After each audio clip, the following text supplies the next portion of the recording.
ಮಿತ್ರರೇ ನಮಸ್ಕಾರ. ಮಿತ್ರರೇ, ಪಶ್ಚಿಮ ಏಷ್ಯಾದಲ್ಲಿ ಯುದ್ಧ ನಡೀತಾ ಇರುವಂತಹ ಈ ಸಂದರ್ಭದಲ್ಲಿ ಭಾರತದಲ್ಲೂ ಕೂಡ ಯುದ್ಧ ಘೋಷಣೆ ಆಗಿದೆ. ಆದರೆ ಇದು ಬಾಂಬು ಬಂದೂಕಿನ ಯುದ್ಧ ಅಲ್ಲ, ಮತದಾನದ ಯುದ್ಧ. ನಿಮಗೆಲ್ಲ ಗೊತ್ತಿರುವ ಹಾಗೆ ಪಂಚರಾಜ್ಯಗಳ ಚುನಾವಣೆ ಘೋಷಣೆ ಆಗಿದೆ. ಪಶ್ಚಿಮ ಬಂಗಾಳ, ಅಸ್ಸಾಂ, ಪುದುಚೇರಿ, ಕೇರಳ, ತಮಿಳುನಾಡು ಈ 4 ರಾಜ್ಯಗಳು ಮತ್ತು ಒಂದು ಕೇಂದ್ರಾಡಳಿತ ಪ್ರದೇಶದ ವಿಧಾನಸಭೆಗೆ ಚುನಾವಣೆ ಘೋಷಣೆ ಆಗಿದೆ. ಈ ಚುನಾವಣೆಗಳ ಬಗ್ಗೆ ನಾನೇನು ನಿಮಗೆ ಪೀಠಿಕೆ ಹಾಕಿ ಹೇಳಬೇಕು ಅಂತ ನನಗನ್ನಿಸ್ತಾ ಇಲ್ಲ. ಯಾಕೆಂತಂದ್ರೆ ಪ್ರತಿಯೊಬ್ಬ ಭಾರತೀಯರಿಗೂ ಕೂಡ ಈ ಚುನಾವಣೆಯ ಮಹತ್ವ ತಿಳಿದೇ ಇದೆ. ಇದು ಎಷ್ಟು ಜಿದ್ದಾಜಿದ್ದಿನ ಚುನಾವಣೆ ಅಂತ ಕೂಡ ನಿಮಗೆಲ್ಲ ಗೊತ್ತು. ಈ ನಡುವೆ ಚುನಾವಣೆ ಘೋಷಣೆ ಆಗ್ತಿದ್ದ ಹಾಗೆ ಅತ್ತ ಕಡೆಯಲ್ಲಿ ಒಂದು ಮಹತ್ವದ ಸಮೀಕ್ಷೆಯೂ ಕೂಡ ಪ್ರಕಟಗೊಂಡಿದೆ. ಈ ಪಂಚರಾಜ್ಯ ಚುನಾವಣೆಗೆ ಸಂಬಂಧಪಟ್ಟಂತೆ ಈ ಹಿಂದೆ ಯಾವ್ಯಾವ ಸಮೀಕ್ಷೆ ಬಂದಿದೆಯೋ ಅದೆಲ್ಲವುದನ್ನು ನಿಮಗೆ ತಿಳಿಸುವಂತಹ ಪ್ರಯತ್ನ ಮಾಡಿದ್ದೀನಿ. ಆದರೆ ಅದೆಲ್ಲವುದಕ್ಕಿಂತಲೂ ಇಂಟ್ರೆಸ್ಟಿಂಗ್ ಆದಂಥ, ಜೊತೆಗೆ ಚುನಾವಣೆ ಘೋಷಣೆ ಆಗ್ತಿದ್ದ ಹಾಗೆ ಬಂದಂತಹ ಸಮೀಕ್ಷೆ ಇದು. ಹೀಗಾಗಿ ಇದಕ್ಕೆ ಬಹಳ ಪ್ರಾಮುಖ್ಯತೆ ಇದೆ. ಕೆಲ ರಾಜ್ಯಗಳಲ್ಲಿ ಫಲಿತಾಂಶ ಕಂಪ್ಲೀಟ್ ಆಗಿ ಉಲ್ಟಾ ಪಲ್ಟಾ ಆಗುವಂತಹ ಸಾಧ್ಯತೆಗಳಿದ್ದಾವೆ. ಬಿಜೆಪಿಗೆ ಕೆಲ ರಾಜ್ಯಗಳಲ್ಲಿ ಭಾರಿ ನಿರಾಸೆಯಾದರೆ ಕಾಂಗ್ರೆಸ್ನ ಲೆಕ್ಕಾಚಾರ ಕೂಡ ಉಲ್ಟಾ ಆಗುವಂತಹ ಸಾಧ್ಯತೆಗಳ ಬಗ್ಗೆ ಈ ಸಮೀಕ್ಷೆ ಭವಿಷ್ಯ ನುಡಿದಿದೆ. ಈ ವಿಡಿಯೋದಲ್ಲಿ ತಮಿಳುನಾಡು, ಕೇರಳ, ಪಶ್ಚಿಮ ಬಂಗಾಳ, ಅಸ್ಸಾಂ ಈ 4 ರಾಜ್ಯಗಳ ಕುರಿತಾಗಿ ಮ್ಯಾಟ್ರಿಜ್ ಸಂಸ್ಥೆ ನಡೆಸಿದಂತಹ ಒಪಿನಿಯನ್ ಪೋಲ್ ಬಗ್ಗೆ ನಿಮಗೆ ತಿಳಿಸುವಂತಹ ಪ್ರಯತ್ನ ಮಾಡ್ತೀನಿ. ನೀವು ಈ ವಿಡಿಯೋನ ಕೊನೆವರೆಗೂ ಮಿಸ್ ಮಾಡದೆ ನೋಡಿ. ಮಾರ್ಚ್ 15ನೇ ತಾರೀಕು ಕೇಂದ್ರ ಚುನಾವಣಾ ಆಯೋಗ ಈ 5 ರಾಜ್ಯಗಳಿಗೆ ಚುನಾವಣೆಯನ್ನು ಘೋಷಿಸಿತು. ಏಪ್ರಿಲ್ 9ನೇ ತಾರೀಕು ಚುನಾವಣೆ ಆರಂಭಗೊಂಡ್ರೆ ಏಪ್ರಿಲ್ 29ಕ್ಕೆ ಕಡೆಯ ಹಂತದ ಚುನಾವಣೆ ನಡೆಯುತ್ತೆ. ಮೇ 4ನೇ ತಾರೀಕು ಫಲಿತಾಂಶ ಪ್ರಕಟಗೊಳ್ಳುತ್ತೆ.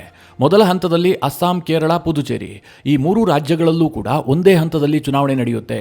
ಏಪ್ರಿಲ್ 9ನೇ ತಾರೀಕೆ ಇಲ್ಲಿ ಚುನಾವಣೆ ಮುಗಿದು ಹೋಗ್ಬಿಡುತ್ತೆ. ಆದರೆ ಫಲಿತಾಂಶ ಪ್ರಕಟಗೊಳ್ಳುವಂತಹದ್ದು ಮೇ 4ನೇ ತಾರೀಕು, ಒಟ್ಟಿಗೆ ಫಲಿತಾಂಶ ಬರುವಂತಹದ್ದು. ಹಾಗೆ ತಮಿಳುನಾಡಿನಲ್ಲೂ ಕೂಡ ಏಪ್ರಿಲ್ 23ರಂದು ಒಂದೇ ಹಂತದಲ್ಲಿ 234 ವಿಧಾನಸಭಾ ಕ್ಷೇತ್ರಗಳಿಗೂ ಕೂಡ ಚುನಾವಣೆಯನ್ನು ನಡೆಸೋದಕ್ಕೆ ಚುನಾವಣಾ ಆಯೋಗ ತೀರ್ಮಾನ ಮಾಡಿದೆ. ಇದರ ಫಲಿತಾಂಶ ಬರೋದು ಕೂಡ ಮೇ 4ನೇ ತಾರೀಕೆ. ಇನ್ನು ಪಶ್ಚಿಮ ಬಂಗಾಳದಲ್ಲಿ ಮಾತ್ರ 2 ಹಂತದಲ್ಲಿ ಚುನಾವಣೆಯನ್ನು ನಡೆಸಲಾಗ್ತಾ ಇದೆ. ಮೊದಲ ಹಂತ ಏಪ್ರಿಲ್ 23ನೇ ತಾರೀಕು ನಡೆದರೆ ಎರಡನೇ ಹಂತ ಏಪ್ರಿಲ್ 29ನೇ ತಾರೀಕು ನಡೆಯುತ್ತೆ. ಒಟ್ಟಿಗೆ ಎಲ್ಲಾ ರಾಜ್ಯಗಳ ಚುನಾವಣಾ ಫಲಿತಾಂಶ ಮೇ 4ರಂದು ಪ್ರಕಟಗೊಳ್ಳುತ್ತೆ.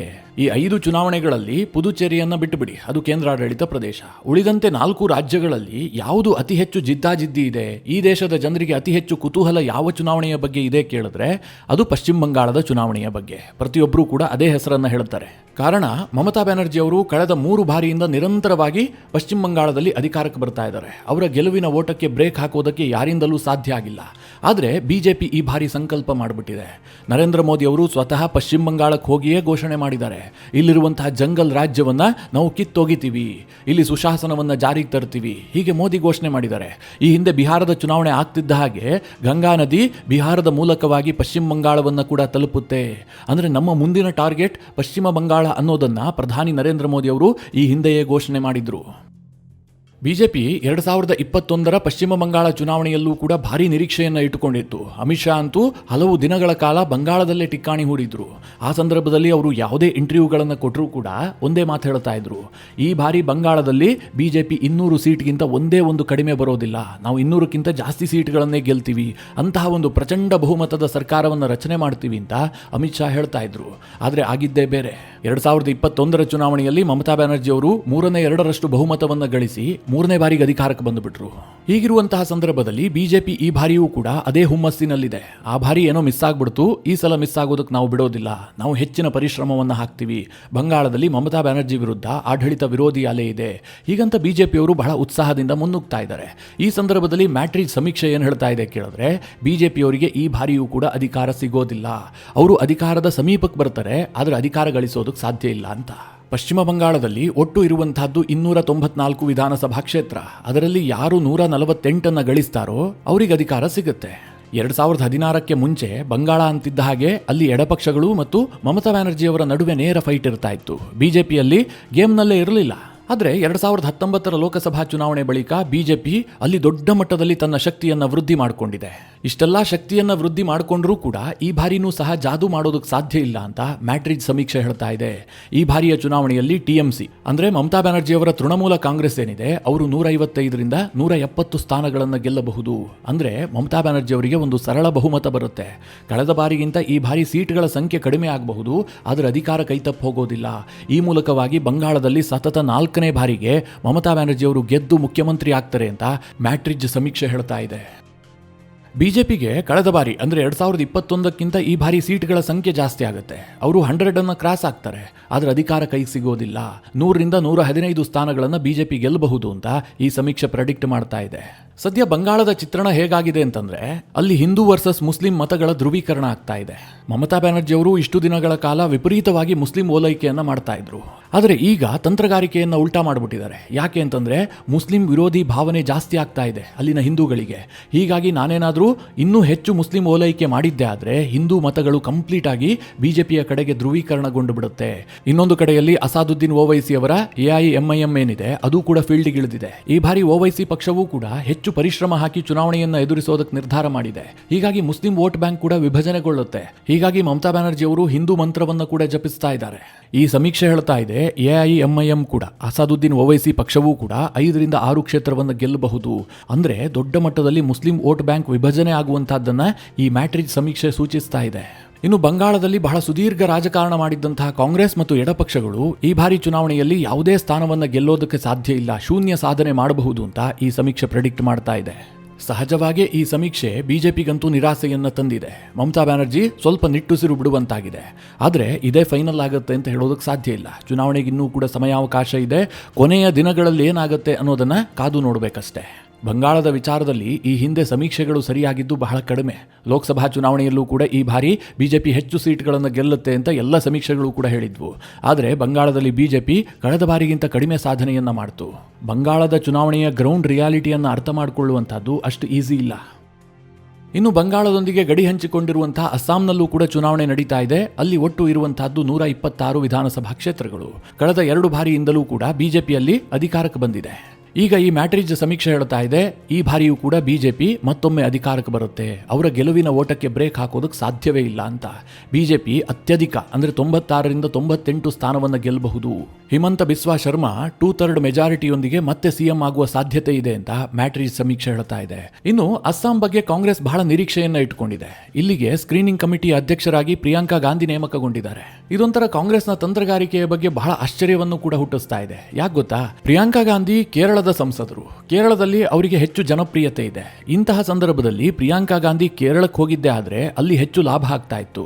ಆದರೆ ಪ್ರಿಯಾಂಕಾ ಗಾಂಧಿ ಆಯ್ಕೆ ಮಾಡಿಕೊಂಡಿದ್ದು ಮಾತ್ರ ಅಸ್ಸಾಮನ್ನ. ಕೇರಳದ ಕಡೆಗೆ ರಾಹುಲ್ ಗಾಂಧಿ ಹೆಚ್ಚು ಫೋಕಸ್ ಮಾಡ್ತಾ ಇದ್ದಾರೆ. ಗೊತ್ತಿಲ್ಲ ಕಾಂಗ್ರೆಸ್ನವರದ್ದು ಅದೇನು ತಂತ್ರಗಾರಿಕೆ ಅಂತ ಅರ್ಥ ಆಗ್ತಾ ಇಲ್ಲ. ಆದರೆ ಈ ಬಾರಿಯ ಚುನಾವಣೆಯಲ್ಲಿ ಕಾಂಗ್ರೆಸ್ ಅಸ್ಸಾಂನಲ್ಲಿ ಕೇವಲ 26ರಿಂದ 28 ಸ್ಥಾನವನ್ನು ಗೆಲ್ಲಬಹುದಷ್ಟೇ. ಅವರಿಗೆ ಈ ಬಾರಿಯೂ ಕೂಡ ಅಧಿಕಾರ ಸಿಗೋದಿಲ್ಲ ಅಂತ ಮ್ಯಾಟ್ರಿಕ್ಸ್ ಸಮೀಕ್ಷೆ ಹೇಳ್ತಾ ಇದೆ. ಇನ್ನು ಈ ಹಿಂದೆ ಕಾಂಗ್ರೆಸ್ ಜೊತೆಗೆ ಕೈ ಜೋಡಿಸಿದ್ದಂತಹ AIUDF ಈ ಬಾರಿ ಸ್ವತಂತ್ರವಾಗಿ ಸ್ಪರ್ಧೆ ಮಾಡ್ತಾ ಇದೆ. ಅವರು 1ರಿಂದ 5 ಸ್ಥಾನವನ್ನು ಗೆಲ್ಲಬಹುದು.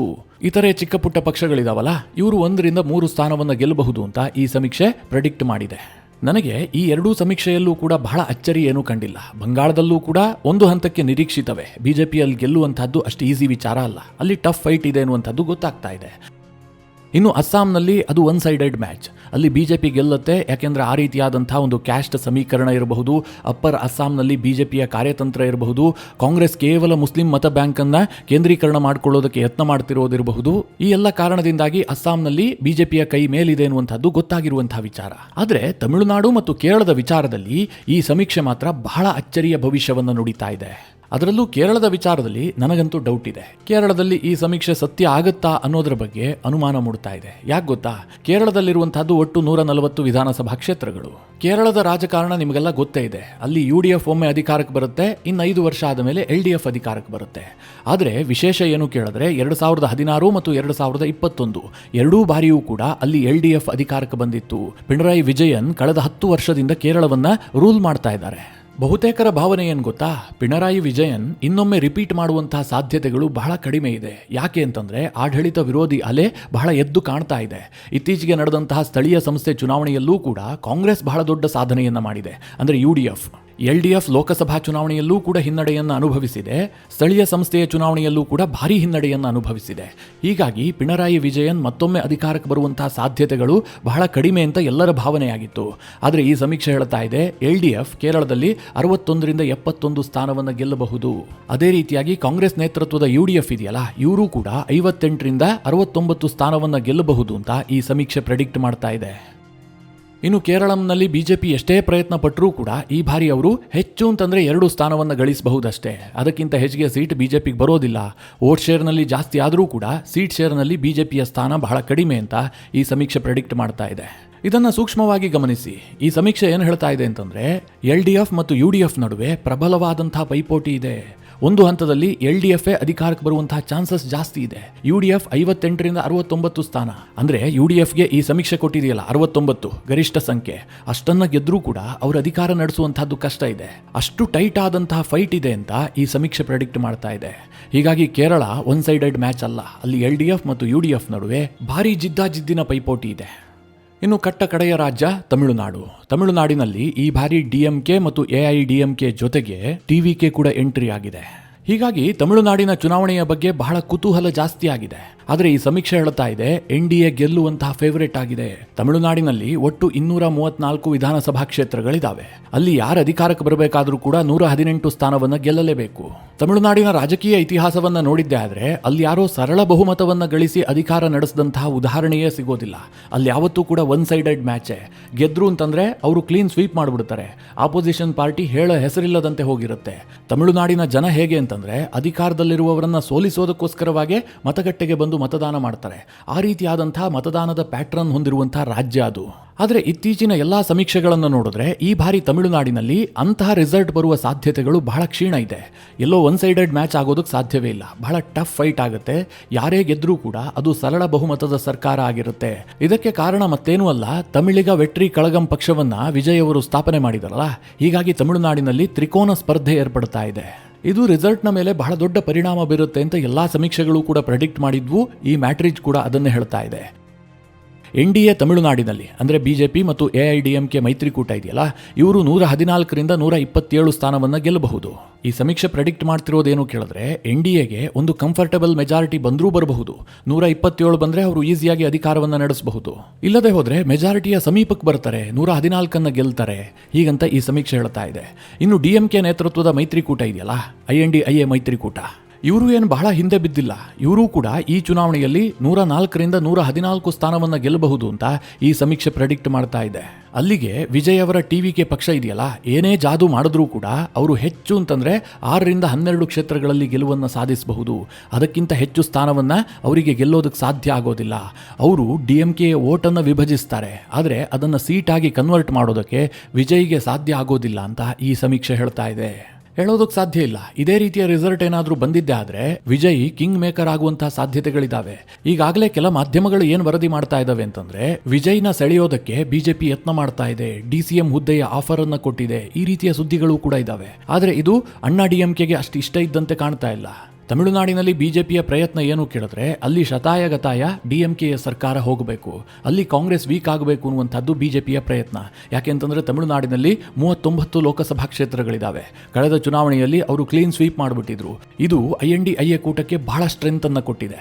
ಅದನ್ನು ವೀಕ್ ಮಾಡಬೇಕು ಅಂತ BJP ಪ್ರಯತ್ನ ಮಾಡ್ತಾ ಇದೆ. ಅದಕ್ಕೋಸ್ಕರವಾಗಿ ವಿಜಯ್ ಜೊತೆಗಾದರೂ ಸರಿ, ಅಣ್ಣಾ DMK ಜೊತೆಗಾದರೂ ಸರಿ, BJP DMKಯನ್ನು ಸೋಲಿಸುವಂತಹದ್ದಷ್ಟೇ ಇವರ ಏಕೈಕ ಗುರಿಯಾಗಿದೆ. ಇದಿಷ್ಟು ಮಿತ್ರರೇ 4 ರಾಜ್ಯಗಳ ವಿಧಾನಸಭಾ ಚುನಾವಣೆಯ ಕುರಿತಾಗಿ ಮ್ಯಾಟ್ರಿಜ್ ಸಂಸ್ಥೆ ನಡೆಸಿದಂತಹ ಒಪಿನಿಯನ್ ಪೋಲ್ನ ವಿವರ. ಈ ಕುರಿತಾಗಿ ನಿಮಗೇನು ಅನಿಸುತ್ತೆ? ಯಾವ ರಾಜ್ಯದಲ್ಲಿ ಯಾವ ರೀತಿಯಾದಂತಹ ಚುನಾವಣಾ ಫಲಿತಾಂಶ ಬರಬಹುದು? ನಿಮ್ಮ ಅನಿಸಿಕೆ ಅಭಿಪ್ರಾಯವನ್ನು ಕಮೆಂಟ್ ಮಾಡುವ ಮೂಲಕ ನಮಗೆ ತಿಳಿಸಿ. ಹಾಗೆ ನಿಮಗೆ ಈ ವಿಡಿಯೋ ಇಷ್ಟವಾದರೆ ಲೈಕ್ ಮಾಡಿ. ಜೊತೆಗೆ ನೀವಿನ್ನೂ ನಿಮ್ಮ ನೆಚ್ಚಿನ ಸಂಸ್ಕಾರ ಸೌರಭ ಯೂಟ್ಯೂಬ್ ಚಾನಲ್ನ ಸಬ್ಸ್ಕ್ರೈಬ್ ಮಾಡಿಲ್ಲ ಅಂತಾದರೆ ಈ ಕೂಡಲೇ ಸಬ್ಸ್ಕ್ರೈಬ್ ಮಾಡಿ. ಮುಂದಿನ ಎಲ್ಲ ಅಪ್ಡೇಟ್ಗಳ ನೋಟಿಫಿಕೇಷನ್ಗಾಗಿ ಬೆಲ್ ಐಕಾನ್ ಒತ್ತಿ.